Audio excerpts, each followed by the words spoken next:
Thank you very much, everyone. Thank you very much. Brilliant, Tanya. Thank you. Yeah, it's good to have a laugh in these challenging, interesting times. That Chinese curse, may you live in interesting times. And we certainly do. I'd like to welcome everyone. I'm Alan Miller, co-founder of the Together Association and chair. And this is our first year anniversary and question time. We're going to address some of the crucial issues that we all face today, along with some of our key campaigns such as Axe the Tax and What's the Plan for the NHS and Scrap the Online Safety Bill. And in every instance, to insist that we should have no more restrictions, impositions, nudges or coercion, or in any way to deal with the very significant problems of resources and that lockdowns and restrictions have created. And what a year it has been. It can often feel like it's been 10 years, right? So much has happened. We formed 12 months ago after Boris Johnson announced that it was Freedom Day, and by the way, you're going to have vaccine passports. It was another step just too far. So when we had a meeting with over 100 people in London, campaign leaders, professionals, religious leaders, citizens, to think, what are we going to do about this? How are we going to kind of actually create some kind of umbrella movement where we can still pursue the areas that we're specializing in, but we can have a stronger collective voice and make sure that we have our voices heard. And Together has done a lot of those things with lots of great people, many of you in this room here, many of you watching tonight. So first of all, I want to thank everyone, and I want to say well done to everyone. So give yourselves a round of applause to begin with.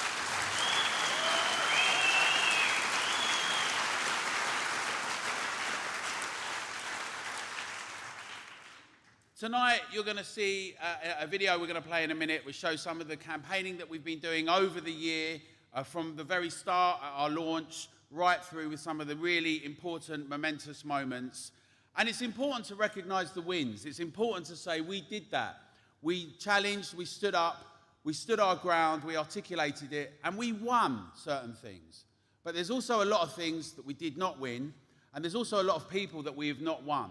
And it's really incumbent on all of us, everyone in this room and everyone watching tonight, to go out and win hearts and minds. And that's what we plan to do in the year ahead at Together, to go out and convince people who don't agree with us, who have got confusion, and also to challenge this suffocating, insulting series of impositions around free speech. This idea that this great experiment that we've had for 300 years, where we are able to engage, criticize, debate, ridicule, yes, be rude actually, it might not be that pleasant, and that someone's not going to come round at the end of the night here, or during the night, or knock on my door and take us away. And we've seen far too much suffocating of free debate and speech, and freedom is a central plank of what we're going to be doing this evening. Now, I'm not going to speak too much here, which is probably a relief for all of you, because we've got a lot to get through. We're going to have a number of presentations. We're very lucky that the wonderful Tonya Buxton, who's been a fearless campaigner, is going to introduce some people in a minute that are going to speak and give a bit of an insight to some of the work in the areas of some of the things we've been doing and our friends have been doing before we get into the question time part with our speakers. I think we have to say, if we look at something like the vaccine mandate, what a watershed moment that was. And, you know, many people around the world said, we don't think you're going to be able to beat this. It's not possible. And we got a sense of our own strength when many people, we worked with different campaigns, people like NHS 100K, Workers of England Union, there were other campaigners like Big Brother Watch, lots of different people who were campaigning. But with all of us and with citizens and up and down the country, we had regional ambassadors and local people activating with our campaigns, writing to MPs, to councillors, to NHS trusts, keeping consistently our voices heard, saying we're not going to be suffocated, we're not going to be shut down, we're not going to be told to go and sit in a corner, put our hands on our head and do as we're told. This doesn't make sense, and we need to have a critical, rational, calm, reasonable discussion, and it's unacceptable. And we saw what happened, and now look how many people are beginning to backtrack, even though many people have been smeared and suffocated. And what we need now to do in the year ahead is to take many of these ideas out to more people, our friends, our work colleagues, our others, get in more press, more media, and make sure that we're not silenced anymore. And one of the ways that we do that is to get as much press as possible. So I'm going to play a short video for you, just to give you a few of the kind of vignettes of the year that has just gone by. Together Declaration, I've actually signed it. I want everyone in the public to sign as well. We can have our voices heard. We're stronger together. We're better together. This would put a permanent marker on the devastating change in the relationship between the state and the citizens. The state is here to protect us only where it is proportionate and necessary. Our medical records are personal. They're not for public consumption. They never have been and they never will be. An egregious overreach on the part of the government, that they are indeed dangerous in terms of what they open the door for, that they are divisive because they will create a two-tier society. I've been incredibly disappointed that our major media outlets, with the exception of GB News, have not said, let's stand for freedom. It's not difficult to see quite a dystopian world where people's privacy is invaded, where their medical records become the property of the state. And the fact that they're honestly saying to unvaccinated students that they must show wristbands to signify their status, it's disgusting. It's preposterous. If you don't agree with absolutely what you're told to agree, then you are anti and you must be cancelled, or you must be hidden away, or you must be silenced. The people of Wales have had enough of this government with draconian measures. Enough is enough. The vaccine's reducing transmission only for about 8 weeks with Delta. With Omicron, it's probably less. And for that, I would be dismissed if I don't have a vaccine. It's not, the science isn't strong enough. That's your view. There's nothing that says thank you than an email 3 days before Christmas telling you that if you don't do what they tell you to do, you're not going to have a job. And Erica, when you heard these new regulations were coming into force, how did you feel? Because again, this is a job that you love. How did you feel? I spend my whole career working with women and families, balancing up choice and risks, benefits of decisions they're making. To be told that I can't do that for myself, I'm just devastated. The government states that it isn't mandating these vaccines, it's just a condition for deployment. This is just doublespeak. The final outcome is the same. If you do not have the jab, you do not have a job. What are the aims of today's protest? So the aims for today is basically to raise public awareness that as healthcare staff, we're about to lose our jobs. I think it's incredibly important to stand up for the fundamental principle of bodily autonomy. The Together Association proved a pivotal movement during our country's COVID nightmare as they took a stand against damaging restrictions and fought valiantly for folks' freedom. Its 200,000 strong Downing Street petition, supported by freedom fighters like our very own Tonya Buxton and Adam Brooks, was instrumental in stopping the government's sinister vaccine passport policy. We've got a staffing crisis in the NHS at the moment. There are huge recruitment drives going on trying to fill that hole, but that is very difficult at the moment. And to take away another 1 in 20 members of staff means we'll be less able to deliver care. We really hope, and we're asking that on January the 26th, it's going to be an end to all restrictions. And also an end to have no vaccine mandates. Let's get Britain back to being a sensible, calm, rational place where things are done even-handedly. One of the few brave people that isn't scared to say what he thinks, put himself on the line in the public. Been absolutely brilliant. Thank you, Matt. We've got Dr. Steve James in the house, Dr. Anthony Hinton, Renee and Tonya Buxton. I can't do your surname, that's my bad. To maintain that control, central banking digital currencies need checkpoints so that you can verify your ID before you do absolutely anything. So Ofcom will, under the new bill about to be published, will be tasked with making sure social media companies enforce their terms of service in a transparent, consistent, non-arbitrary, politically unbiased way, an impartial way. If we think about all of the doctors, scientists, pundits that have been taken down, censored, just recently Dr. Tony Hinton, if you talk about ourselves at Together Declaration, when we talked about kids' jabs and the fact they don't need it, we've been getting multiple warnings, people have been suspended. You need real conviction. You have to believe in the cause. You have to believe that what you're doing is right, that it makes the country, not just yourself, but the country a better place. So I tried to discuss these issues with some of my medical colleagues, and often their answer is they don't want to get into an argument. And I said, well, actually, argument and discussion about these facts or theories is how we move forward and how we come to the correct decisions.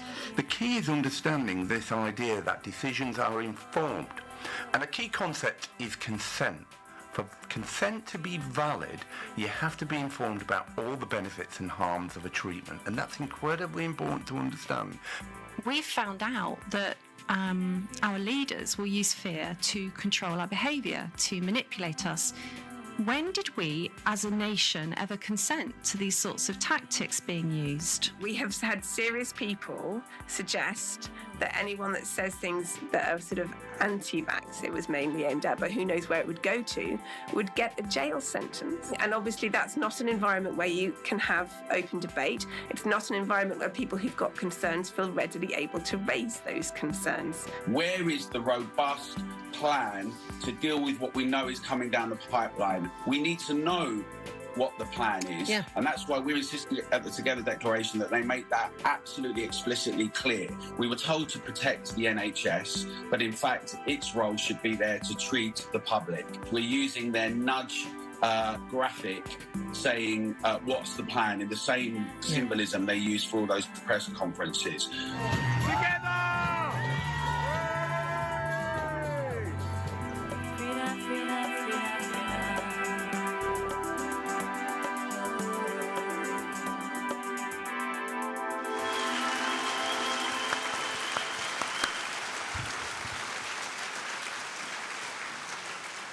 Well, one of the things about the last year is that in spite of all these terrible things, these draconian measures, these authoritarian impositions, the suspension of freedom and democracy, of parliament, of scrutiny, of any cost-benefit analysis, whipping MPs in 5 minutes, completely patronising, treating us worse than children. One of the great things is that we've managed to come together and build something that's robust. We've met some incredible people that have all gone out bravely. And we're in a position now where we can have our voices heard. We're not going to be shuttered away. We're not going to be locked down. We're not now on our own.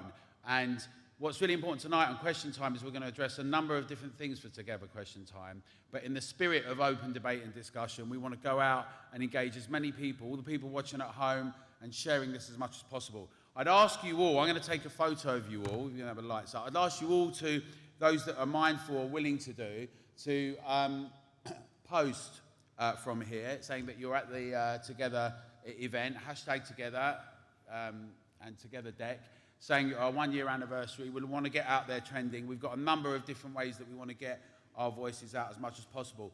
But we have to remember, as well as the inspiring things, as well as feeling good, as well as feeling great, what a long way we've got to go and what a lot of challenges we face. And not to be a purveyor of fear, because that's not helpful in the slightest, but to recognise the enormous challenges we've got. 7 million people now waiting for treatment.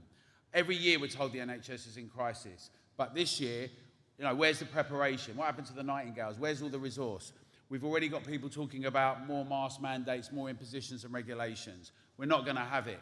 We've already got a situation where we know that the spiralling inflation, energy prices, and it's being blamed on other things as well. But we know that the cost of lockdowns and shuttering is making this all happen, and the chickens are coming home to roost. And people are trying to backpedal and get away from that position, but we're going to hold them accountable together. And it's really important that we do. And we ask the difficult questions. What's happening with sterling and credit card debt, and the fact that no one can really see economically a way out of this, and people suddenly saying, oh, on the one hand, maybe the banks will rescue everyone, and by the way, you can have this nice NHS app and go to another GP, even though we didn't get you to have them for vaccine passports. All of a sudden, there's a nice little combo there. You know, these kinds of things we need to insist on, our privacy, our autonomy, and not having a surveillance state, and we're in a much better place to do that now. We're going to now, before I hand over to Tonya, I'm going to play a very, very short video. And, you know, in the spirit, a lot of terrible things have happened in the last couple of years, all round. And our fellow citizens, we are all fellow citizens, and we have to remember that, even those that we really vehemently disagree with, and we need to win over hearts and minds as much as possible. But some things are just unacceptable, and they're very, very difficult to accept in any way, and we shouldn't accept them. I'm going to play a video now. It's one of the campaign videos that we did, and you know, the steering group and Anna and various people that have been involved in doing the videos, a remarkable campaign, Leslie and others, and all the people many people in this room, we managed to get on a lot of mainstream media. Some people say, why do you even go on the mainstream media? We want to go as far and wide as possible and engage as many as possible. But in our campaigns and videos, which ended up getting a lot of traction, we did, as well as workers, we did some examples of people's treatment in the NHS, this situation that we've got with A&E, with GPs and everything. And this was Dr. Helena Goldberg, who is one of the most brave freedom warriors and champions, and very courageous and brave. And tonight is also a tribute to her memory.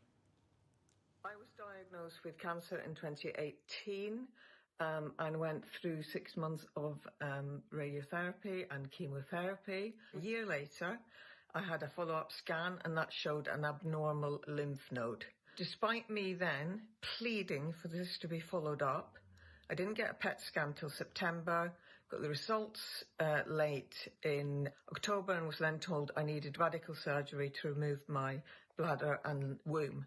But they had closed the lists and they couldn't guarantee surgery until the following year. Friends of mine set up a crowdfunding page for an operation at the Royal Marsden. However, it turns out this was too late, as the cancer had spread to other lymph nodes.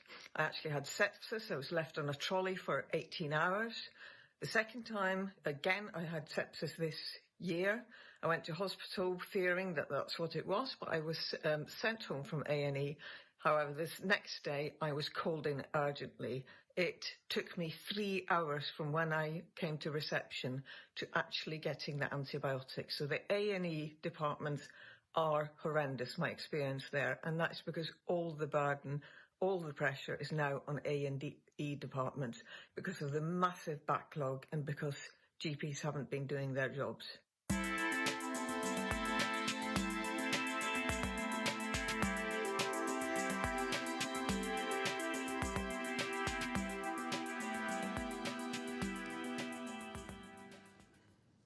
So I'm going to hand over now to Tonya Buxton. Tonya, many of you will recognize because she's all over the press and also is very prepared to be brave and outspoken, no matter what the cost is. And in many ways, we need more Tonya Buxtons. We all need to be a bit of Tonya Buxton, in the best way, obviously. As she's coming up, I'd like to encourage everyone who's not a member to become a member. We've got many members here tonight. We've had an annual general meeting, the first of together as one, and through our membership program we can actually support ourselves to grow and expand and do more campaigning. The government spent hundreds of millions of pounds of our money trying to terrify us and shutter us up. We don't necessarily expect to get anywhere close to that, but we can be very effective with much less. So please do become a member and ask other friends to do it. Let's give a very warm welcome to Miss Tonya Buxton.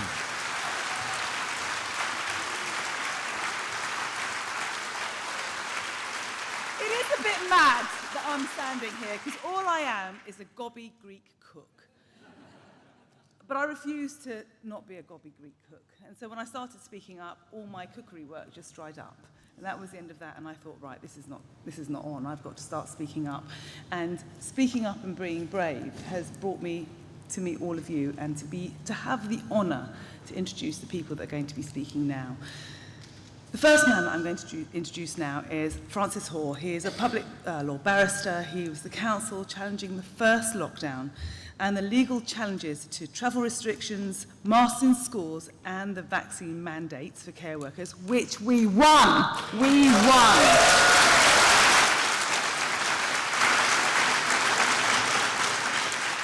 And Francis was counsel for the 2 judicial reviews challenging the vaccination programmes to our children. Francis Hoare.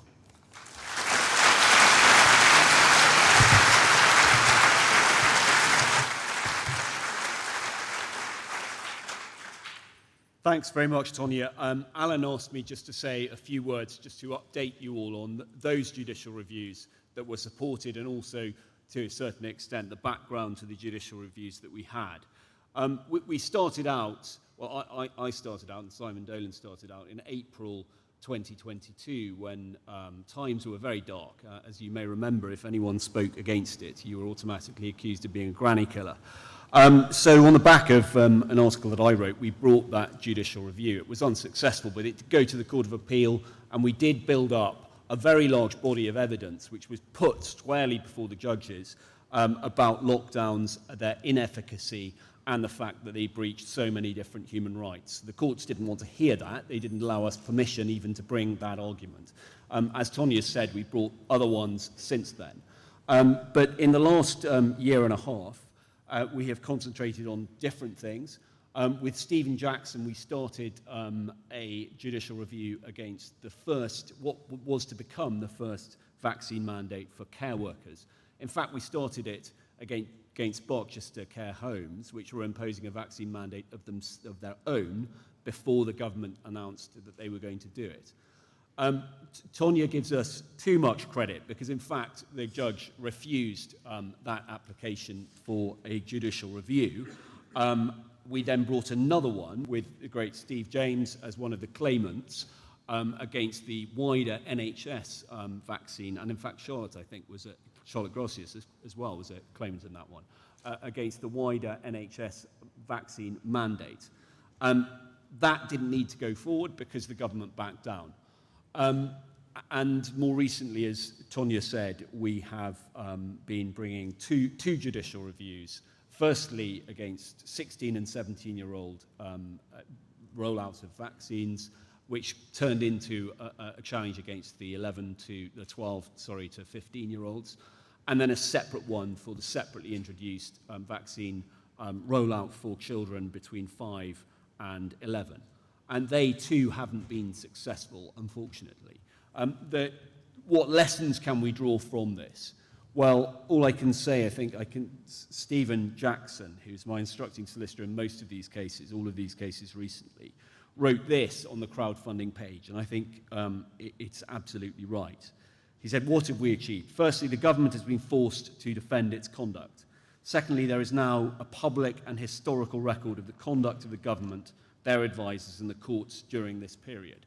And that includes, of course, the minutes of the meetings of SAGE, which were published, and the minutes of the JCVI, which were published as a result, in part at least, of our judicial reviews. These cases also significantly help raise awareness of the absence of benefit to children and the presence of a real risk of harm by the mRNA injections. And of course, the whole point of this is freedom of choice and the informed consent. And informed consent isn't possible if parents are not aware of the risks. The determination, Stephen continues, of the government to avoid scrutiny or questioning of mRNA injections has been made plain on the court record. The government and the health regulators' knowledge of the risks of the mRNA injections have been made plain on the court record by their inability to deny those risks, which the government didn't do. And finally, the approach of the court is exposed. We do have concerns about the very, very wide margin the courts have given the government. And that perhaps is something else. But what I think that presentation before and other things and the Together Association has shown is that ultimately these are always answered politically. And it's through movements like this that we can win the victories that Tonya just spoke about. Thank you very much.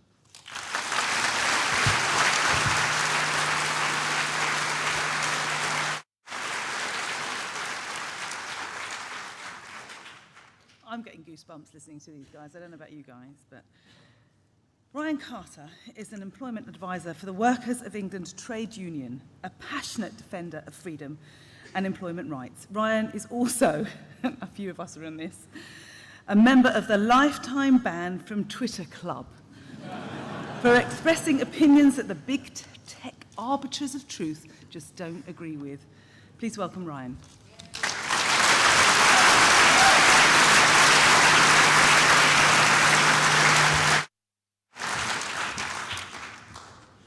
Thank you, Tonya. My name is Ryan Carter, and I'm a trade union official from the Workers of England Trade Union. Oh, so some have heard of us, it's great. So, I do have many flyers with me. If you're considering joining, please do find me at the end, says my boss. We represent workers from all industries so that they have a voice in the workplace. Recently, we've grown very rapidly, particularly over the past 6 to 9 months, with an explosion of new members from the care and healthcare sectors, and particularly the NHS employees. Can I just have a quick show of hands? How many people here wore a mask on their journey to the venue tonight? Thank God for that. I thought I was going to have to book an Uber home then, but okay, because what I'm about to talk about, I think, is very relevant. So, Smile Free, Together Declaration, and Workers of England Union, we are campaigning and challenging the universal mask mandates in all healthcare settings. The illegal universal mask mandates. So for those who aren't aware, the Health Protection Coronavirus Wearing of Face Coverings in England Regulations 2021 expired on the 27th of January this year, and subsequently in Northern Ireland, Wales and Scotland a little bit later on. It is not law, only internal policy or guidance, and the guidance advises using discretion. So policy or guidance cannot override the law. So why are we doing this? Almost everything the government and the mainstream media has told you about masks has been a lie. Just like lockdowns. They told the truth initially.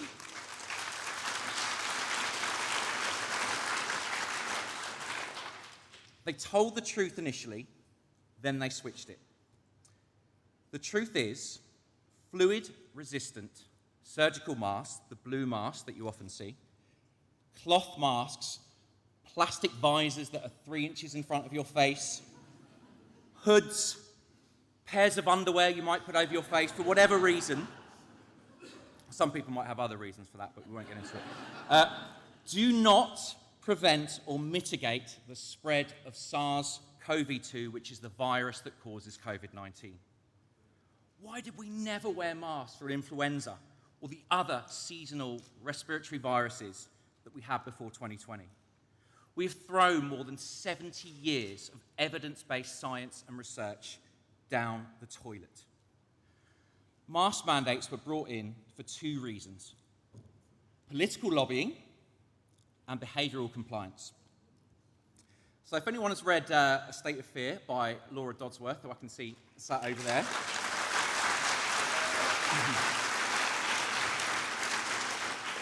Hi, Laura. So she interviewed Dr. Gavin Morgan, who's was a member of the SAGE Spy B team, who said, and I quote, "Masks do more harm than good, and the decision to mandate them for healthy people in the community was introduced as a psychological control method rather than a means of reducing viral transmission." That is the truth. Now, a wise person once said, "Common sense is a bit like deodorant. It's only those people who don't use it who need it the most." This must be the cleverest virus in history. It actually knows when to infect you. It knows whether you are standing up or sitting down in a restaurant. It knows when you are walking to the toilet. It knows what time of day it is. And in December 2020, it could only infect you in a pub after 10 p.m. unless you were eating a Scotch egg.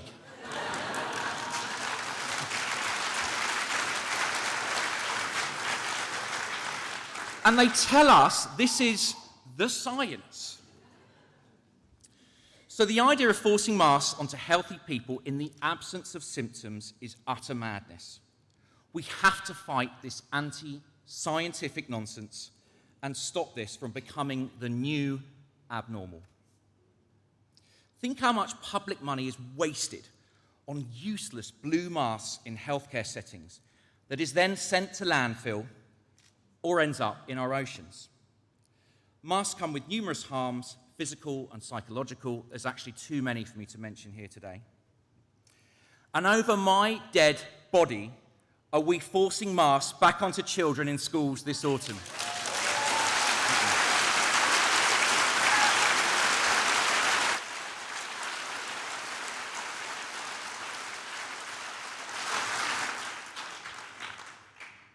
So how do we fight this? There's 3 ways. Number 1, head to smilefree.org, which is a sister campaign. You can get some fantastic information about the lack of efficacy on masking against respiratory viruses. Loads of great information there. Open letters written to the heads of NHS in England, Scotland, Wales, and Northern Ireland. Here's a great plug. Join the Workers of England Union. Obviously, if you're in Wales or Scotland, join Workers of Wales, Workers of Scotland, workersofengland.co.uk. Come and see it at the end for a flyer. And continue to follow Together Declaration and consider becoming a member. So finally, I have 3 questions for all of you. Are you ready? 1, are we going to stand for universal masking in healthcare anymore? No. Excellent. Question 2, are we going to let schools mask up our kids again? No. And finally, are we going to overturn this nonsense and win like we did with the vaccine mandates? Yes!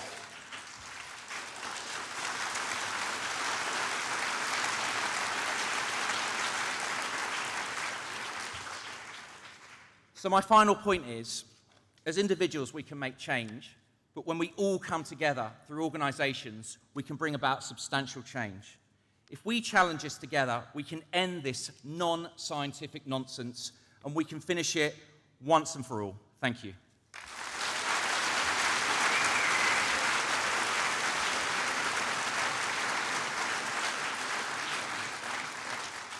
So our next speaker is Harry Miller. He is of the Bad Law Project. He's a former police officer and chairman of Reclaim. And he's really not someone that you want to trifle with. And if we go to war, and we might just do that, I want him on our team.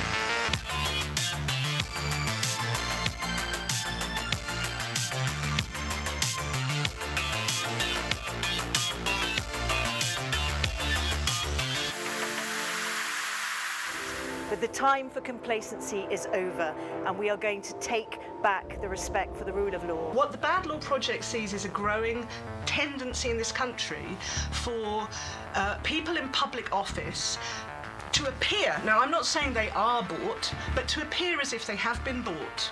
That is to say, they must take certain positions and they can't take others. This is Lawrence Fox, the person who did the tweet. I'm Harry Miller. It's basically a big setup. Yeah, yeah, exactly. But you've set me up. That's exactly it. You are about to arrest a man for posting an image on Facebook, and I ain't moving. So, big fella, I suspect you're the one that's going to arrest me. That's absolutely fine. Post this on Facebook. Yeah, I'm a British Army veteran. Yeah, you should not be doing this to me. You cannot criticise the ideology. If you criticise the new woke ideology, you criticise anything about all of this pride movement and all this stuff, you make any criticism of it whatsoever, you end up in cuffs. Know that.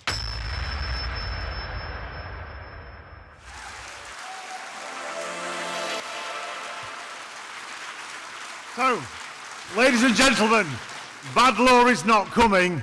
Bad law is here, and we are proper, full-on badass. And there's going to be a whole lot more of that, I can tell you.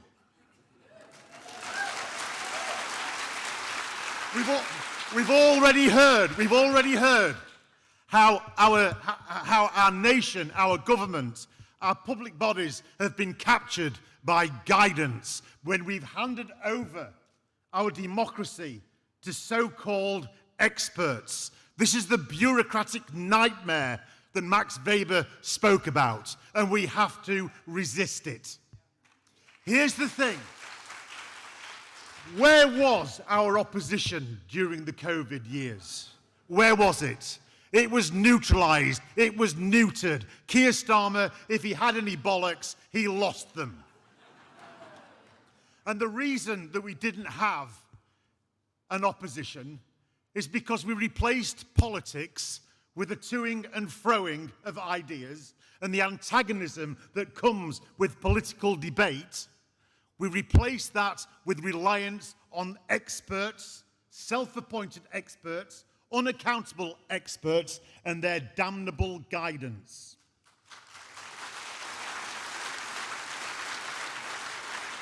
Speaking of guidance, the reason that I came to infamy was because Humberside Police decided to act upon guidance issued by the hateful College of Policing, where perception is everything and objective reality is nothing. They've taken their leave. They've adopted the Meghan Markle school of reality.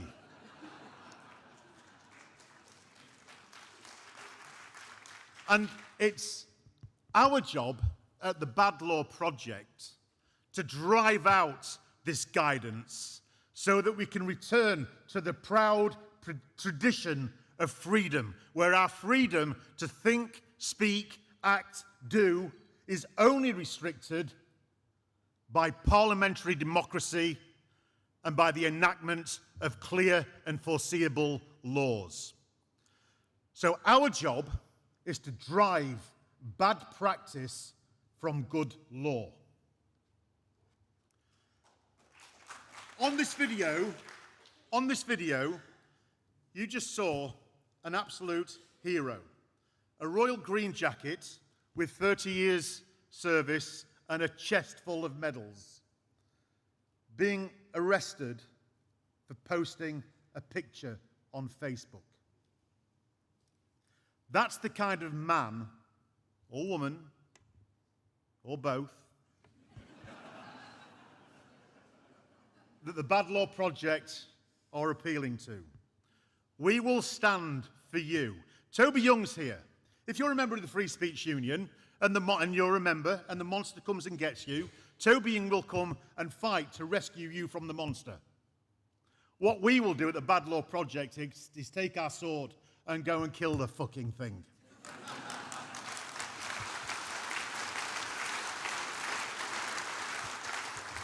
What I want you to do, that fella there, Darren Brady, Daz is here. The guy that got arrested, the royal green jacket is here. Daz, stand up. Daz, get your arse up here.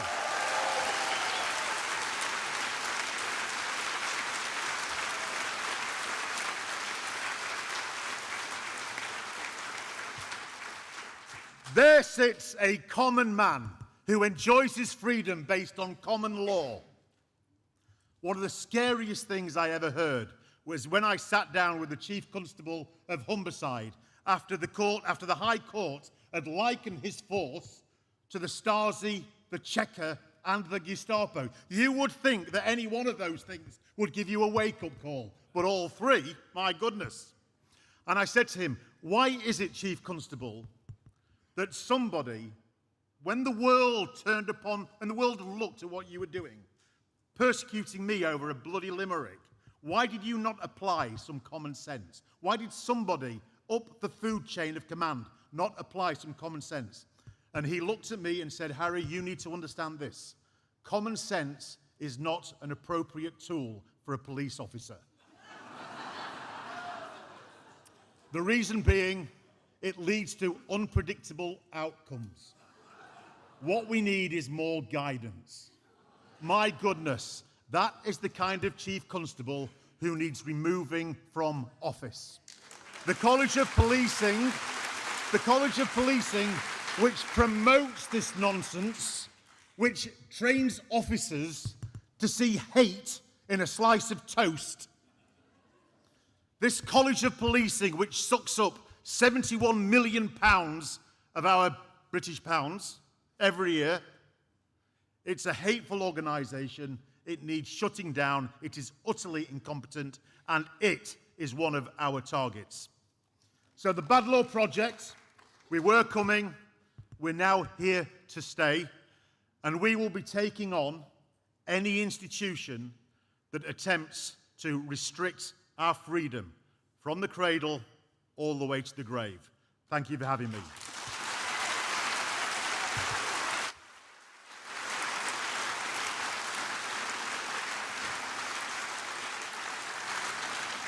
So Toby Young is the General Secretary of the Free Speech Union and the Editor-in-Chief of the Daily Sceptic. And there is no greater warrior when it comes to defending our freedom of speech and fighting for our freedom of speech. I'm very proud to ask Toby to come to the stage.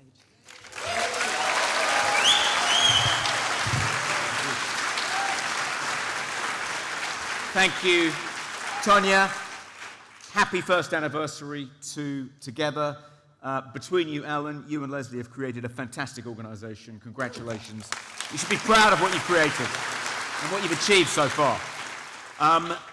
So I set up the Free Speech Union in February of 2020, and we now have 14 members of staff, 9,500 members. We had a meeting earlier today, and we've got something like 86 currently open cases. We get about 50 requests for help a week. From people who are being targeted for cancellation, put through a complaints process just because they've exercised their lawful right to free speech. And the only way we can afford to defend all these people is not by their membership dues. We subsidise the cost of joining. You can join for as little as £24.95 a year. The only way we can survive is from donations, from people like you. We've got a stall outside. Our Education and Events Director, Jan McVarish, is manning that stall. We're selling these fantastic tote bags, only £10. Great quote on the front. Those who would give up essential liberty to purchase a little temporary safety deserve neither liberty nor safety. Benjamin Franklin. Only £10. If you can't afford to join, please buy a tote bag. I set up Lockdown Skeptics in April of 2020. That's now become the Daily Skeptic. And thank you. And it now has a staff of about 5 people: Jonathan Barr, Chris Morrison, Noah Carl, Will Jones, the editor. He's here tonight. And again, we only can survive with donations. So please do, if you're not familiar with the site, www.dailyskeptic.org. I feel it's the odd thing about this moment is that for the first time, I'm beginning to feel as if we're winning the argument.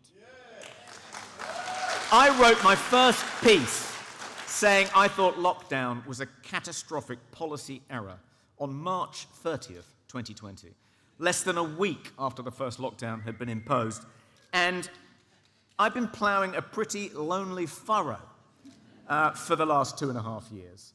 And I'm not sure how to feel about the fact that there are now other people piling into that furrow who I was kind of looking to help for 2.5 years ago. You know, there's supposed to be more rejoicing in heaven at a repentant sinner than 99 people who have no sins to repent. I think the difficulty is that when Rishi Sunak and Grant Shapps, when they come out and say they think lockdowns are a terrible idea, they don't say, I used to think they were good, but I'm now a repentant sinner, please forgive me. No, their line is, I always thought that, I just didn't say anything about it at the time.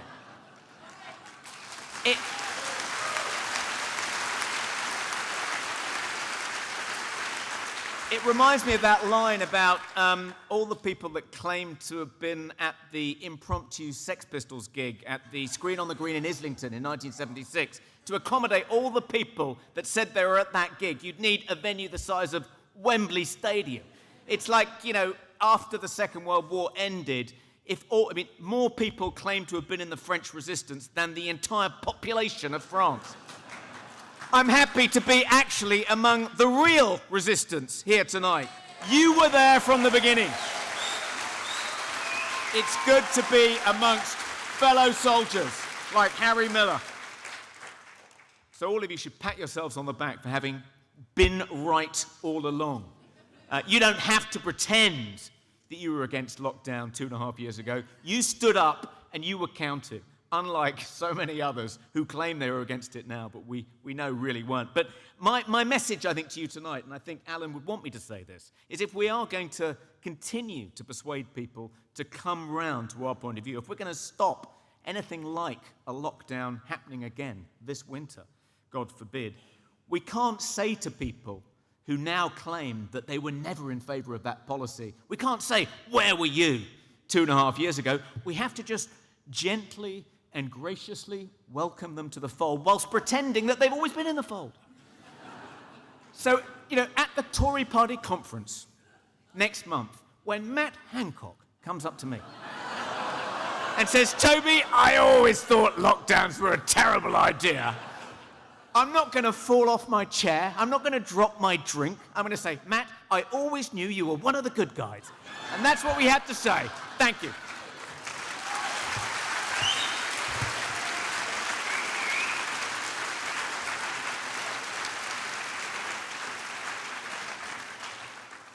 So we now have some video presentations from people that unfortunately couldn't be here today. The first is Dr. Tony Hinton, who is a London surgeon, who has spoken out against lockdowns, vaccine passports and mandates, and children's COVID vaccinations. And for telling the truth, he is now banned from Twitter. Hello, I'm Dr. Tony Hinton. I'm a surgeon who works in London. And I want to just have a quick word about what I think is the most difficult thing we've had to face about COVID in the last 2.5 years. It's not lockdowns. It's not COVID itself. It's not the lack of use of repurposed medical treatments. It's not the vaccines. It's not the vaccine mandates or the vaccine passports. It is actually censorship. Because without censorship of voices who opposed government policy, doctors and scientists like myself, without that censorship, none of those things would have happened. What would have happened would be the lockdowns would have finished very quickly within a few weeks. We would have used repurposed medical drugs, ivermectin, hydroxychloroquine, various antibiotics, vitamin C, vitamin D. There would have been no use for these experimental genetic vaccines. There would have been no yellow card data reports of adverse events and deaths. We wouldn't have these exceedingly long NHS waits. Our children wouldn't have suffered with their education. Patients wouldn't have suffered unnecessary cancer deaths and mental illness. We would have essentially had our old normal continuing. Some countries came close, like Sweden, but the UK made lots and lots of mistakes. We have to make sure now our voices are heard together, this censorship is stopped, and this does not happen ever again. Thank you.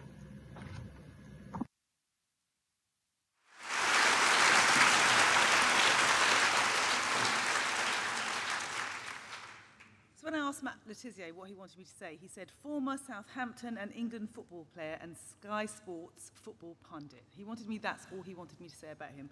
But we know that he is one of the few brave sportsmen who spoke up from the beginning. Matt Letizia.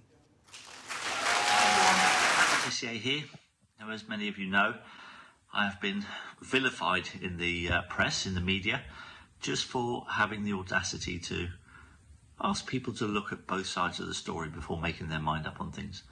Obviously, going against the narrative is not very popular, especially with our media, who seem to be complicit with this government in some of the ridiculous things that they've forced us to do over the last couple of years. Now, that is not a country that I want to live in. I don't think that is something that we should have to see in what we feel is a democracy, but at times it really doesn't feel like at the moment that we are living in a democracy.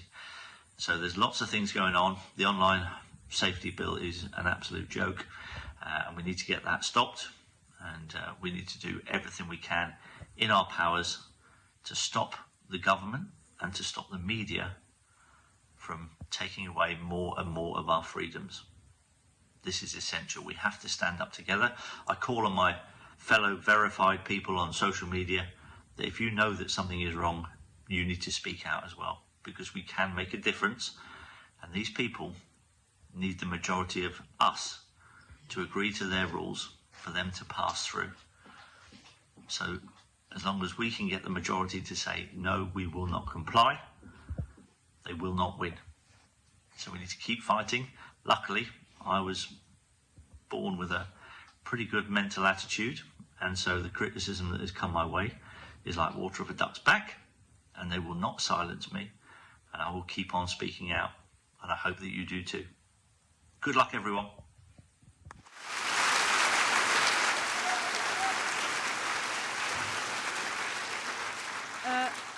Dr. Stephen Malhotra could not be with us this evening. He had an emergency. He is a consultant cardiologist, president of the Public Health Collaboration, and he really has been a brave and fearless voice against the corruption of Big Pharma. Dear friends, I'm sorry I cannot be with you tonight due to some extenuating circumstances, but I want to share some thoughts with you. Our healthcare system is completely, totally, and utterly broken. Lockdowns and the last 2 years of the pandemic have had a devastating effect on people's lives, and the cost of living crisis suggests that this is not going to get better before it gets worse. Unfortunately, many of these issues and these problems were entirely preventable and even predictable, because we have failed over many, many years to tackle the causes of the causes, the root cause of the problem, which is, in my view, unchecked power of big corporations and collusion of government who are putting private interests of these companies ahead of public health and public interest. The solution is through real democracy. Democracy is not a free ride. We need to fight for it, and the only way we can do that is by standing together and asking for complete and total transparency when it comes to government policy, especially in relation to our health. Let's do this together. Remember, rights are only won by those who make their voices heard. Hope is never silent.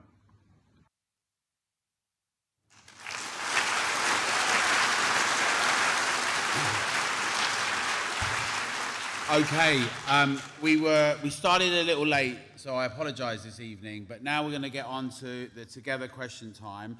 I'd like our panel to come up onto the stage, please, and I'm going to introduce them in turn, and then we're going to get a chance to have your questions that you've all submitted and have them discussed. The volunteers Together Champions have got some radio mics, and the people who've asked the questions have got them, so we'll come to you in turn. Fantastic.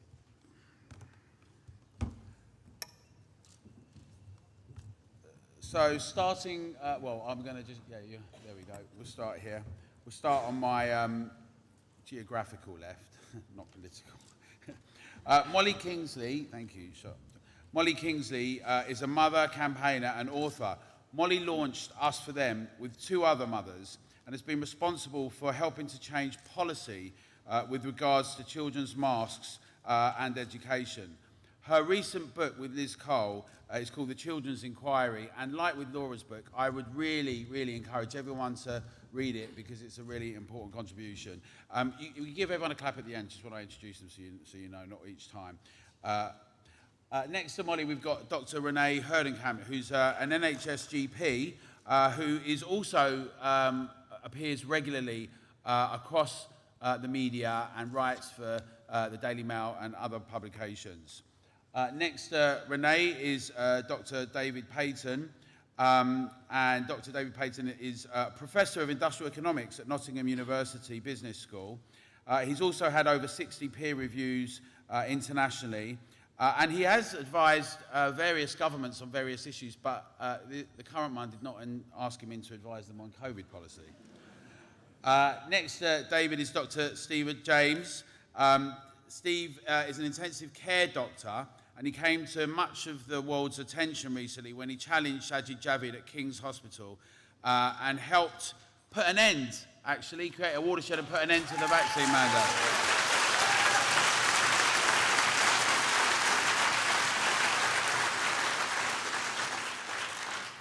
Luke Johnson is an entrepreneur and a regular contributor in the national press. He is one of Britain's most experienced and respected business directors and has often spoken up right at the start, firsthand, about the consequences of government policy on lockdowns and a range of issues, and obviously in terms of impact to the economy, small and medium-sized businesses, and is a really important voice in this discussion in Britain. And next to Luke is Adam Brooks. Adam, many of you will be familiar with from his online presence. He's also a regular contributor on GB News with Dan Wootton, and is an entrepreneur and a pub landlord and owner. But he's also been a fearless campaigner and warrior and put himself out from the early get-go in an environment which I know all about, in a licensing environment which can be very perilous to do so. So please give a warm welcome to our panel.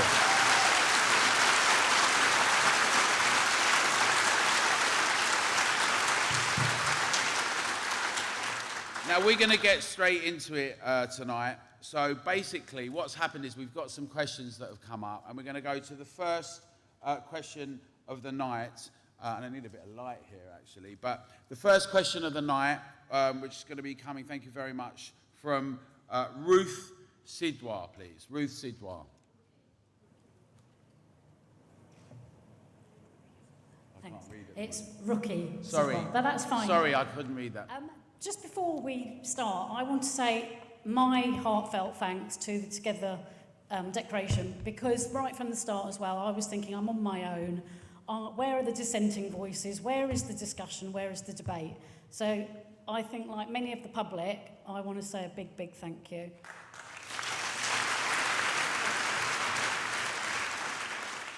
My question is, how can the Together campaign make sure the COVID inquiry is not a whitewash and ensure accountability from economic and mental health side effects of lockdown to Project Fear and mainstream media propaganda and coercion over the vaccines and conflicts of interest? Thank you very much, Ruki. Molly, why don't we start with you on that one, please? Sure. So, I mean, I think there's two different aspects to this. I think the first is to be in the inquiry. So I think, obviously, I speak in this capacity as, an Us For Them person, and we've applied to be a core participant in the first module, which is now opened. We're about to do the same for the second. And the hope there is that by being in it, you can influence it. And I think I'd certainly recommend Together do that for the modules that are relevant. I am not entirely hopeful that will yield the desired results, but you have to hope. And I think the other thing you have to do alongside that, and I think this is where everyone in this room plays a part, is if actually the people that need to be in the inquiry to make sure the right questions about all of these issues and others are asked, if they're not being let into the inquiry, if they're not being core participants, if they're not being called as witnesses, then I think the public has to make a hell of a lot of noise about that, because it effectively invalidates the inquiry process. Okay, thank you. Luke. Well, I think, as Molly says, you've got to have as many people speaking up as possible, as many people submitting serious thoughts and responses, and making sure that there's a huge diversity of input, because otherwise the risk is that the inquiry will be about why we didn't lock down longer and harder. And that's the official narrative, I suspect, that the government would like to see the inquiry put forward. Renee, what are your thoughts on this? So I think my thoughts on this are changing, actually, over time. If you'd have asked me this a month ago, I would have said to you it was probably hopeless, that the inquiry will be a complete whitewash and we won't be able to really influence it very much at all. And I know Molly obviously trying very hard. I've watched the campaign against you being part of it, and there is a concerted effort against Us For Them being part of the campaign. These voices don't want us to be heard. I do think, however, over the last week, it does appear that the narrative is crumbling around them. So I think that that will alter what actually gets said in the inquiry, because they will go with the room a little bit. So I think that's encouraging. But I think because looking at the parameters of the inquiry as a start, it actually looks like it's almost going to ignore most of the stuff that they actually need to address. They're going to ignore the harms of lockdown on children, on mental health, on health generally. So I think the thing that we have to do is together is every time we see that happening, we need to make videos, we need to tell stories, and we just need to prove it wrong. We need to show, and I have plenty of examples as a GP of the harm that it's done on a day-to-day basis. And we just need to just continue working away in the way that we have to show that it's a whitewash. And I thought as I was driving over here tonight that it will be a bit like Hillsborough. We'll have this very expensive, very long COVID inquiry, and then we'll have another one that actually tells the truth. And sad as it makes me to say that, I think that's what will happen. Okay, thanks. Yeah, Adam? Yeah. I'd just like to say, can you hear me? Yeah. I'd just like to say that Steve Baker, MP, Tory MP, told me many, many months ago that if we don't tell our MPs what we want to see or what we want them to do, you know, they're going to do something completely different. We need to write to them, we need to email our MPs, tweet them, call them. Don't give them an excuse to say, I didn't know, because so many MPs have got bad advisors around them. They've got people in there, they go to coffee mornings where, you know, that opinion is not indicative of what people like us feel or the nation. They're getting bad advice. Do not give MPs a chance to say they didn't know. Please write to them, email them, just, you know, hound them in a nice way with information, with stories, you know, experiences of why, you know, the lockdowns hurt you, your children, you know, and your family. Do not give them a way out, you know, and then they've got no excuse but to act. Okay, thank you. We've got another question. The next question is from Amanda Ross. Can someone put their hand up? Oh, Vanessa. Okay, thank you. Megan's running up with one now.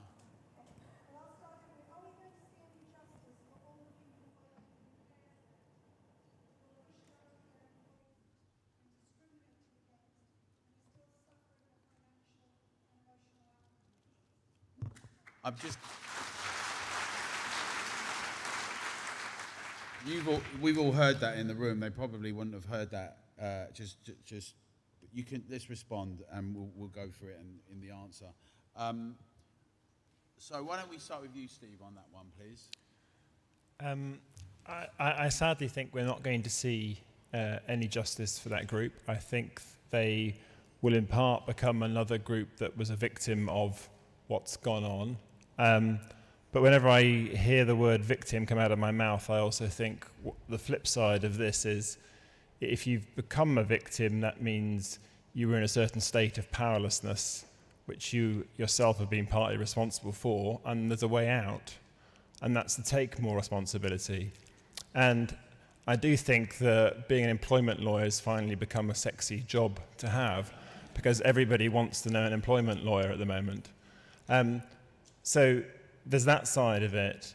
The other side is, for myself, that reflection that I got off my arse when my own job was on the line, and a few colleagues, but why didn't I act earlier? But I knew it was coming to me when I saw it in the care home sector, and I didn't stand up and act. And that's not good enough for me personally. I was silent at that stage. I was busy watching things going on, thinking this is a circus, this is just nonsense. And when it came close to home, that's when I knew I had to stand up. But we've got to be more empowered to be able to act when we see injustice for other people, and we've got to give those people the tools to be able to act themselves.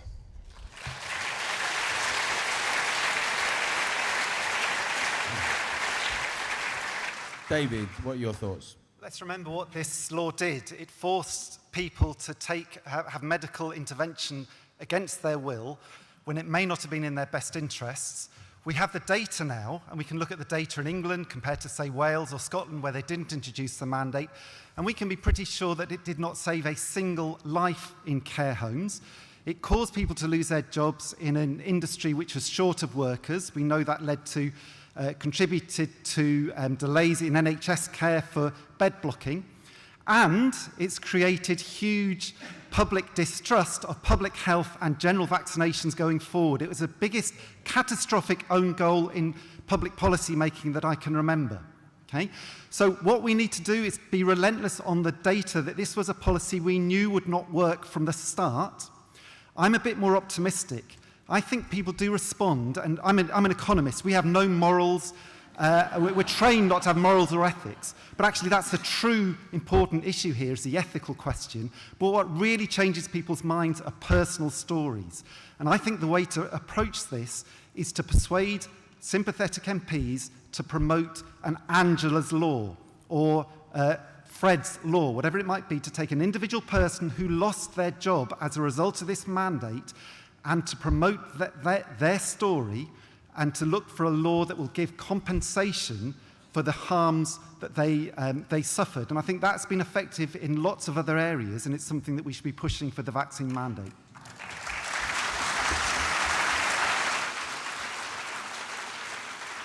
Renee, what? I can't help thinking that this is actually an opportunity for an incoming government that have a massive care home problem. And, you know, we have a massive ambulance problem because we have a care home problem. Anyone who thinks it's because ambulances are just sitting there because A&E is busy, A&E is busy because there's no beds in the hospital. There's no beds in the hospital because there's nowhere in the care sector to send the 13,000 people who are sitting in beds in hospitals completely well, not needing a doctor there to see them every day. So it's an opportunity for a government to say, okay, if we sort out the care problem, we sort out the NHS problem, and we sort out the ambulances. They could do that by offering handshakes, money handshakes, compensation handshakes to people to come back, to giving them back their continuity of service so that they don't get breaks in their pension or in any of their benefits that they would have got because they've worked there for 10 years. So it is an opportunity and something we should be taking to the MPs when they come back with their new leader next week to say, look, let's look at the whole thing here. Let's look at what we can do. Let's entice those care workers back by saying, we're sorry, here's some compensation, and let's make it better for you, which will make the system better.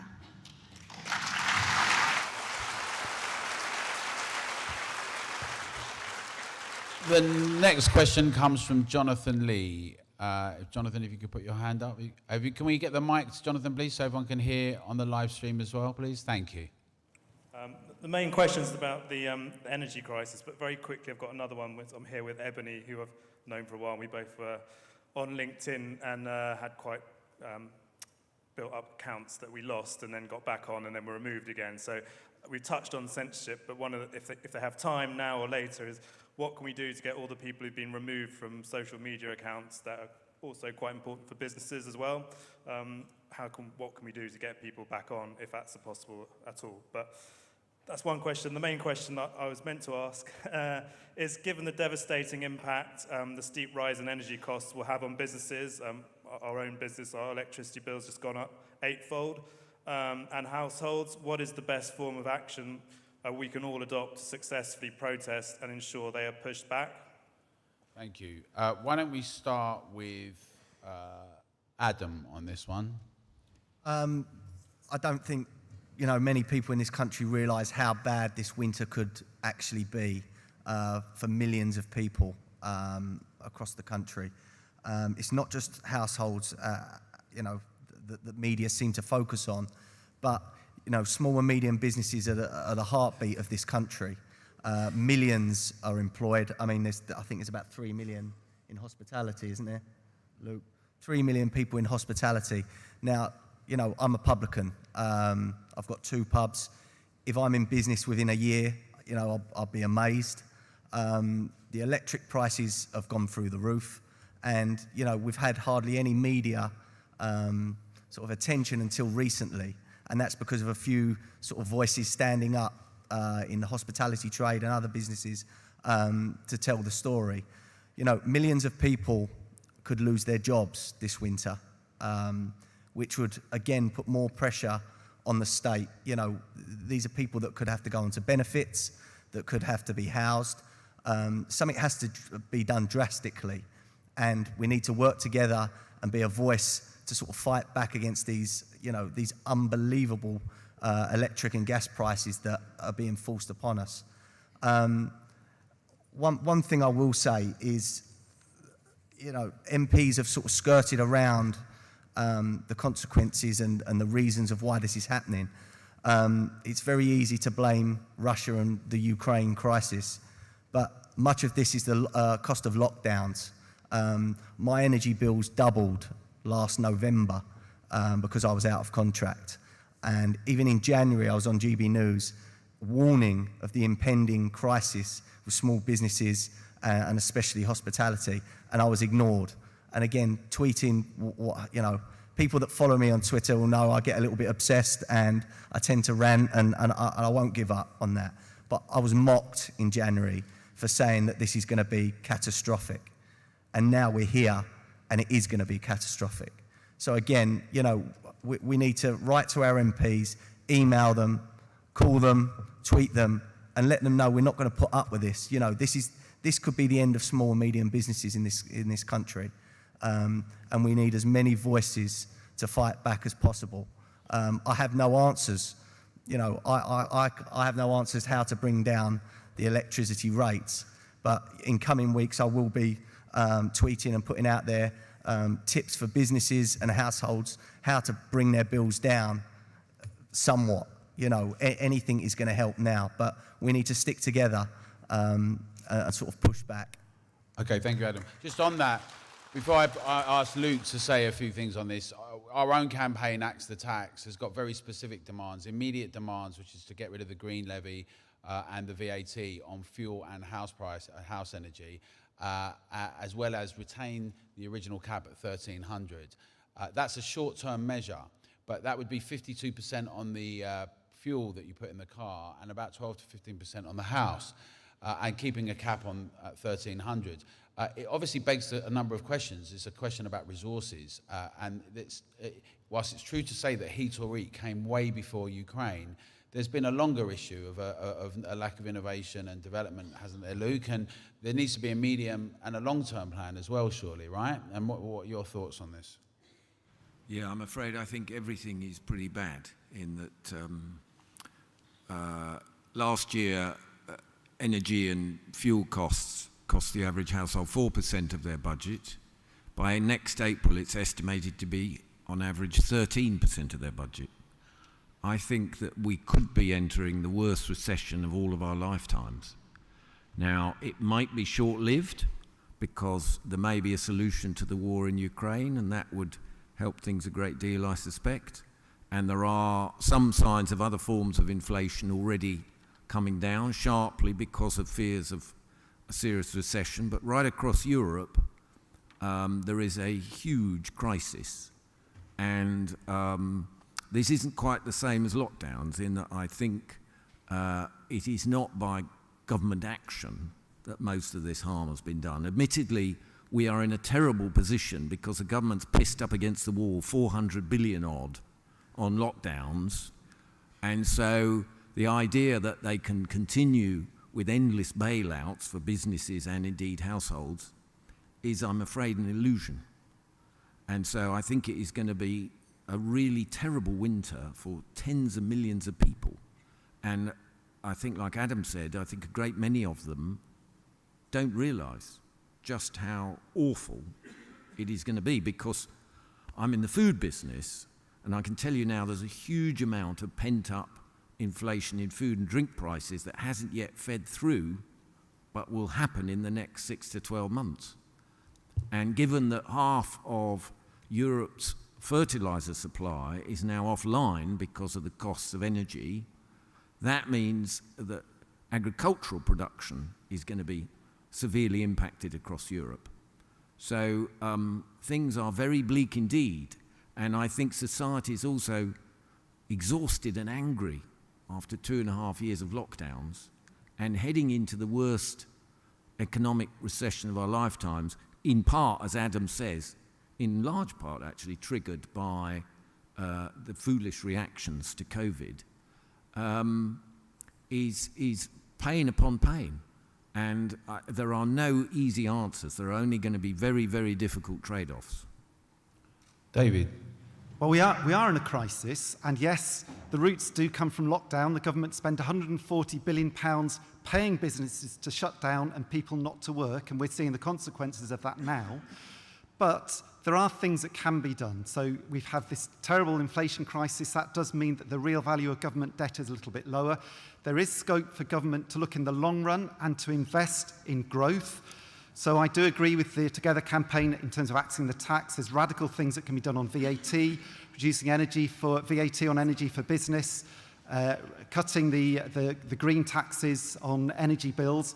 I'm less convinced about maintaining the price cap. If you have the price cap on energy bills, that means the government has to pay the energy companies a fortune. If you've got that money to spend, it's probably better to provide support in terms of for consumers, in terms of uprating benefits in line with real inflation, but also in terms of businesses, in terms of the taxation they face and direct business support.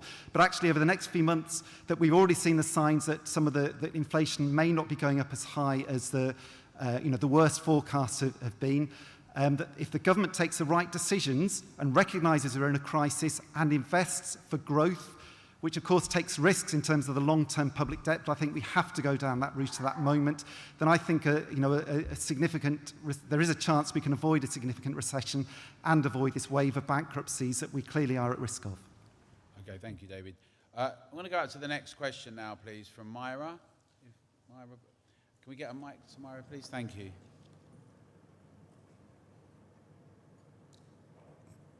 Hello, I'm Mira Forst van Hefte.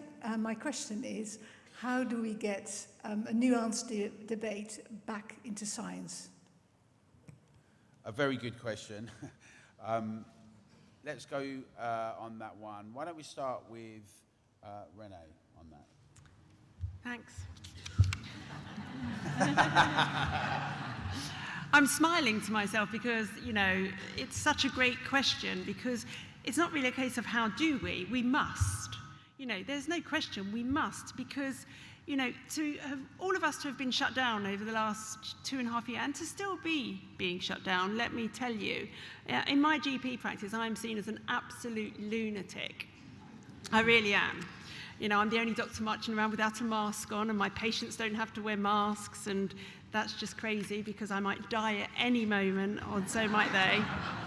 Even though I've had COVID twice and it didn't kill me either time. But we have to, on a serious note, because there is no the science. This is a nonsense. Science, by its very definition, has no right answer. It's a constantly evolving thing. That's why initially, 2.5 years ago, I thought masks were probably a good idea because we knew nothing about what was coming. And then I changed my mind as the science evolved. So we do need to get back to that position. How we do it is a very, very difficult question. And I think the only thing, again, that's going to help us do that is as all of these people start backtracking and say that they knew it was all wrong. So we then have to question them. We can't let them get away with this. I was on Plank of the Week this week, and I voted Rishi as my plank for reading the room now and saying that he didn't agree with lockdowns, because my point was this: if he really didn't agree with lockdowns, he should have resigned. And I didn't buy into this.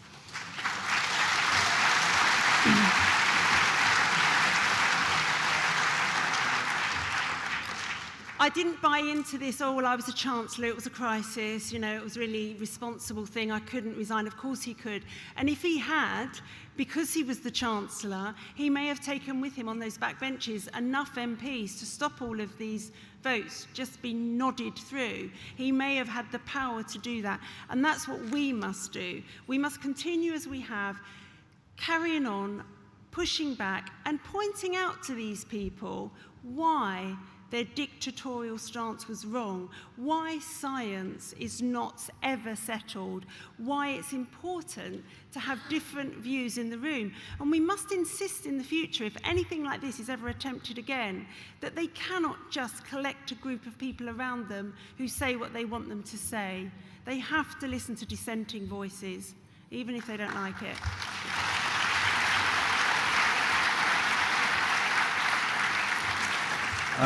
Molly. Yeah, I mean, I guess just to that, I would add it's as much about getting the common sense point of view, actually, not so much brought back into science, but seen alongside it. So I think time and time again during the pandemic, we saw very narrow scientific credentialism favoured over actually just, you know, common sense and particularly, and I would say this, but parental instinct. So much of what's happened to kids was so obviously going to be disastrous. You didn't need a PhD, it just was a glaring error. And there is no phrase that I hate more, and I've heard it so much, and it's been said to me so much, but you're just a parent. What do you know? And I think, well, actually, if you'd listen to just the parents and just the people without the degrees and the doctorates, then actually my sense, and you know, no offense to the people with the degrees and the doctorates and the PhDs, but my sense is we'd be in a much, much better place. And it's getting that range and diversity in, and it's getting it, I think, in at a number of different levels in our governance structures.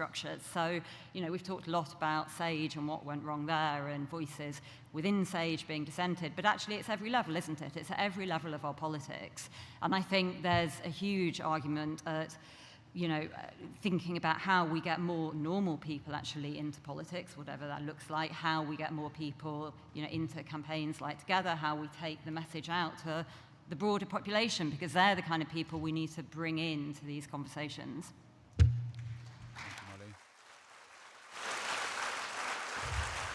David, more nuance in the scientific debate. I think it's a deeper issue here than COVID. So we've seen it over so many issues that the approach too often is to target the individual on a controversial issue, whether it's net zero, whether it's COVID, whether it's Brexit, whatever it might be, as opposed to having a debate. And it's interesting working in academia because you often have that impression. But people come up to you on the corridor, and it's surprising how often they say, well, actually, you know, I agree with you, but I wouldn't say so publicly. In academia, how can we be in that situation? Now, I've been quite fortunate at Nottingham University. They've let me get on and say what I like, as far as I know, on COVID and lots of other I seem to be involved in all the controversial issues. But I know of other academics who haven't been so lucky, and fortunately we've got people like Toby Young and the Free Speech Union to help out. And I think that's what we have to do. We have to be relentless in promoting free speech and debate on all these controversial issues, standing up for people even when we disagree with them, standing up when people get cancelled and there's a pile-on, thinking, well, that could be us next. So even if they're not the most, you know, we don't agree with them or we don't like that particular person, we have to be together to stick up for that debate. And of course, in academia, you know, we have to do that more than most, but sometimes we need help from people outside, from the general public, because the universities don't like bad publicity. They don't like getting in the press with stories about that they're shutting down free speech. So there's a role for everyone, whether or not you have a PhD, to getting a more nuanced debate.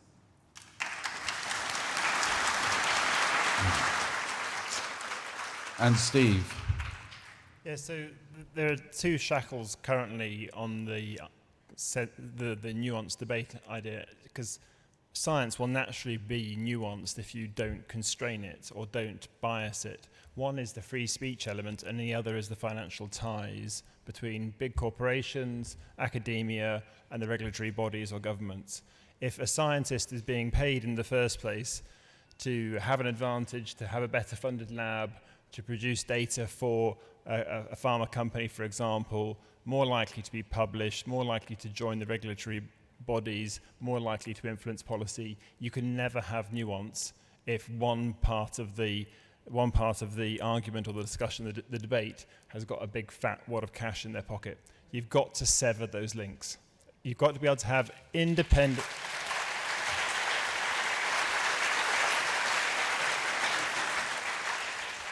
You've got to be able to have independent assessment in science, not biased assessment.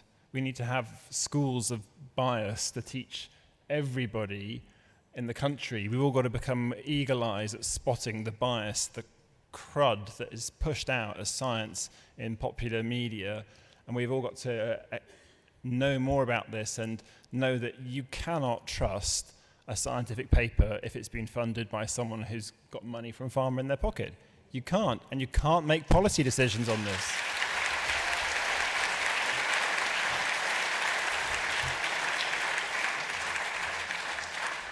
The next question is from Matthew Nelson, if Matthew's here. Matthew's at the back there. If you stand up, Matthew, please. Thank you. Will the UK government agree to a totally open and public debate on their connections with the WEF, the WHO, the Bill and Melinda Gates Foundation, and other unelected institutions that they are very, very much connected with? So do we think the UK government will agree to that? I can see... how about we start with Luke? What do you think about that question? Well, I'm probably not the best person to talk on this because I think one of the risks of our side, for our side, is we go down rabbit holes. So someone else should probably speak.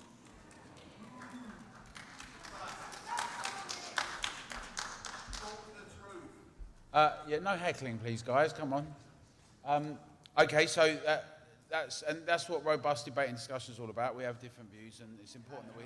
We'll just say Dan Wootton did ask Penny Mordaunt last night about her views on Bill Gates, and she gave a very fuzzy sort of answer. Obviously, it's undeniable that she's got links with Bill Gates and such, but you know, she did then actually sort of concede that Bill Gates isn't everyone's cup of tea, was her words, which is an understatement as well. You know, it's not just maybe the influence that he has over MPs and politicians around the world. I'm not going to go down rabbit holes on what have you, but he obviously has a lot of control and a lot of say over what governments and politicians do going forward, because at the end of the day, money does talk.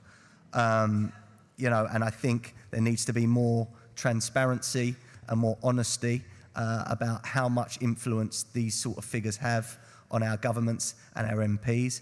I think our MPs should have to declare if they've had, you know, meetings with such philanthropists and businessmen around the world. There's a lot of secrecy. And one issue here is that the media and sort of credible journalists as well, you know, that don't want to tarnish their opinion, they will ignore these sorts of questions. And look, there may be much conspiracy. You know, I sit in the middle of a lot of opinions, and I go to extremes on others. But the questions need to be asked, and you know, a lot of our mainstream media won't touch it. And so I applaud Dan Wootton and GB News, obviously, for asking the right questions out there, and it will trickle down to sort of the mainstream. And just on this, yeah. I mean, obviously around together, but just more generally, a lot of people have been very concerned about some of these questions. And we did just have a few years ago a big discussion on Brexit or not, and the question of sovereignty. And actually, if we saw Rishi Sunak, Sajid Javid's response when Steve Baker demanded a response about whether we would have our own sovereignty on that, and it was very, very ambiguous. I'm wondering, Renee, what you think about this question about would there be a bit more transparency? There were some amendments passed recently. There was quite a bit of noise about it. What are your thoughts? Honestly, I think the answer is no. They're never going to unpick this. They really aren't. Because there's too many very powerful people, lots of money, all involved, all benefiting. When you consider we've had a virus that was made in a lab in China, and they still won't admit that that happened. And they're probably never going to absolutely admit that that happened. Neither are they going to unpick all these relationships which are now running the entire world, really. That's my gut feeling.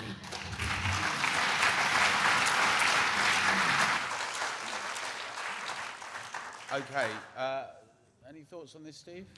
Yeah, so, I mean, I do think this is the story of the century.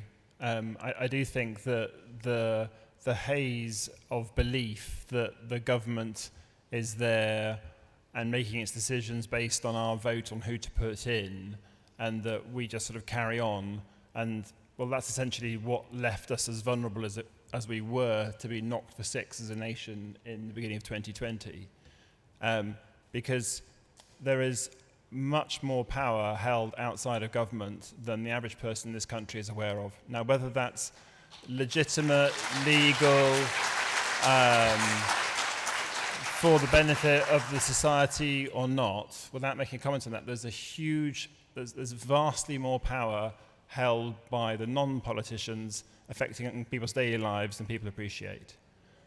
And that is something that people can become aware of without going into every story and every issue that's there. And I understand why those stories and those examples and those links matter, but really we need to have a shift in society where we start to say whether we're happy for corporations to have as much influence as they have, or whether we feel that should be returned more into the hands of the individuals in society, back into the old ideas of democracy.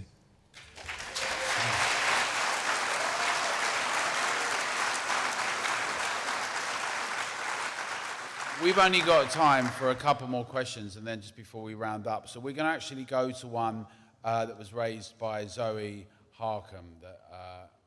If you put your hand up, Zoe, and we get the mic to the front, please.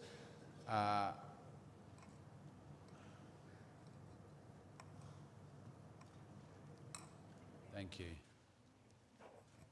Hi there. How can we ensure that we have just one political party with together kind of values that we can get behind at the next election?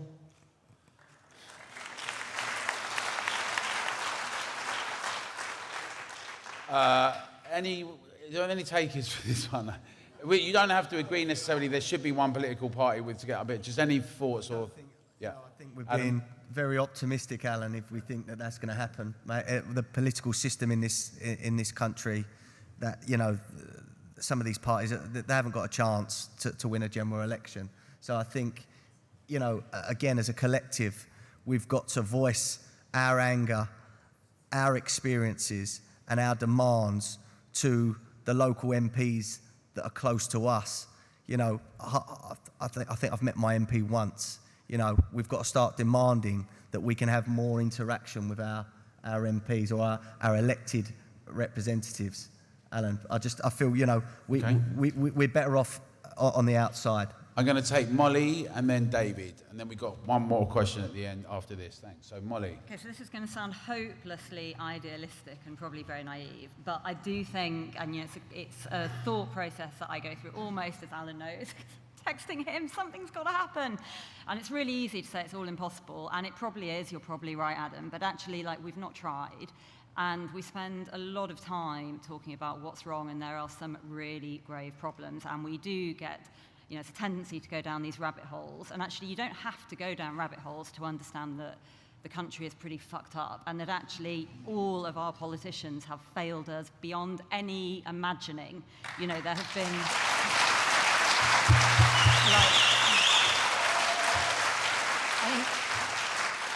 particularly with the kids, the Rubicons that have been crossed, I never thought would be crossed in my lifetime. And they've crossed them, and they've crossed them, and they've crossed them again. And personally, I just feel this is a broken political system. And I actually think we would do really well. And I don't know what it looks like. I don't know what organizational structure it is. And maybe you don't even need to know that. But actually, instead of fighting against something, just for the energy and the people in this room, to sit down and say, well, if we were fighting for something, let's just start 5 principles. You don't need much, integrity, truth, honesty, no conflicts, get rid of the big corporations. What would it look like? And I think you have to believe that actually, in the art of the possible. And I think writing it off, I guess where I'm going, before any of us have really seriously tried it would be such a shame, because I think there is a moment in time, and I think there are people in this room who would just not ever have come together, and will never come together again. This moment will go, and we will miss a window. So that's what I think.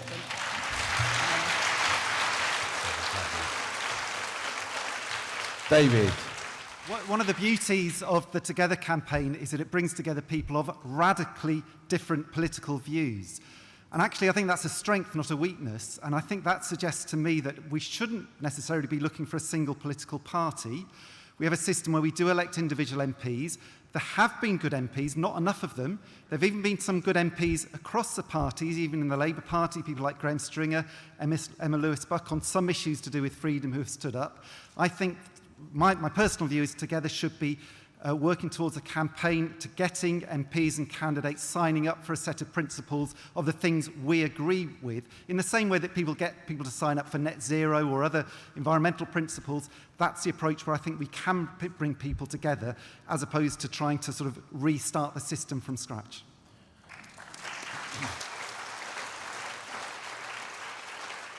I've been told by my colleagues that we've run out of time, but I'm just going to say this. We did have a vote, and we've counted up most of the votes, and we had a vote that Together is proposing that we're going to have a Together Council that will be something that we're going to announce what it would look like, that will be a bit more like a public cabinet that can address some of these issues publicly with different experts and fields.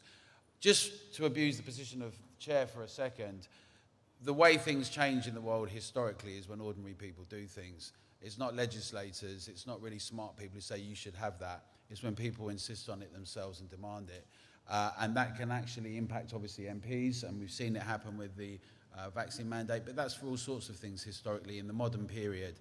Civil rights, a range of issues, voting, all of those things have come about through ordinary people insisting on it.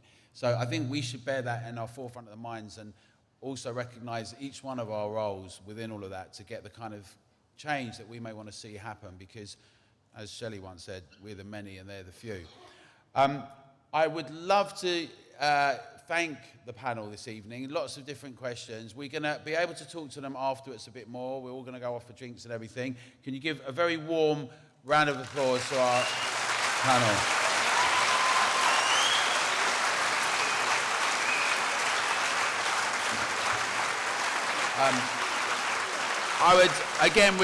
We're going to have some people, Vanessa and some of the other guys that have very kindly volunteered tonight. We have a lot of contributors and volunteers, which we really depend on. They've got some buckets, so if you feel, and if anyone's got any cash anymore, because they're trying to get rid of it, it sounds like, but if you have got cash, or even if you want to make a pledge or a donation, please give it in there. It all helps.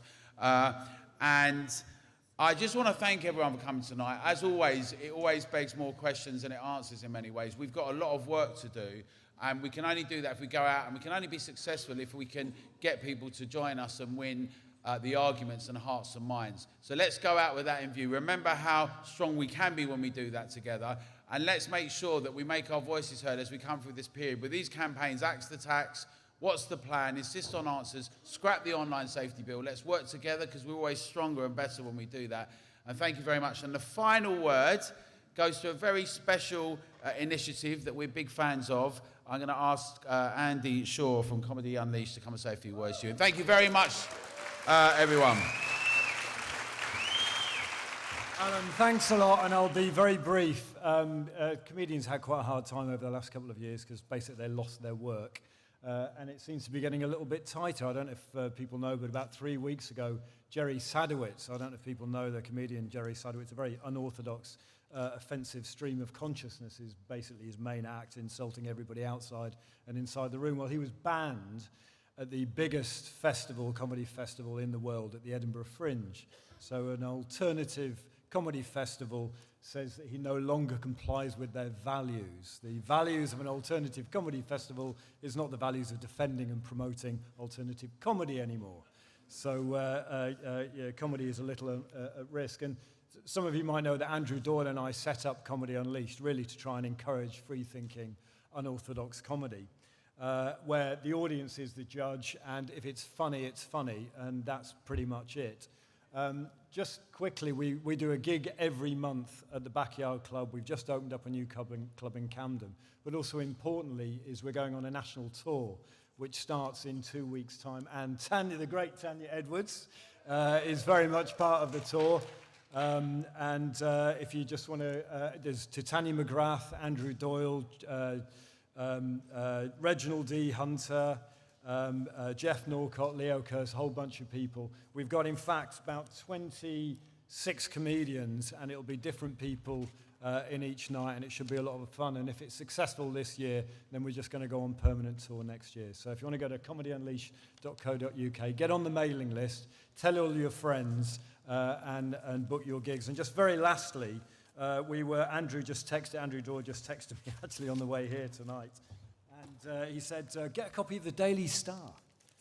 So I bought a copy of the Daily Star, and on page 21, there is the announcement of the tour. So it's highbrow stuff. I don't think many people are going to be reading page 21 of the Daily Star, so go out and tell your friends. Thank you. Andy, thank you. Thank you to Molly, Renee, David, Steve, Luke and Adam, to Harry, to Tonya, Ryan, Francis, Toby. And thank you to the people who put it all together tonight, the volunteers. Thank you to Charlotte and Anna, Leslie and Rob and everyone at the venue. Let's go out and let's make this work together. Let's make Britain what we want it to be. Thank you very much.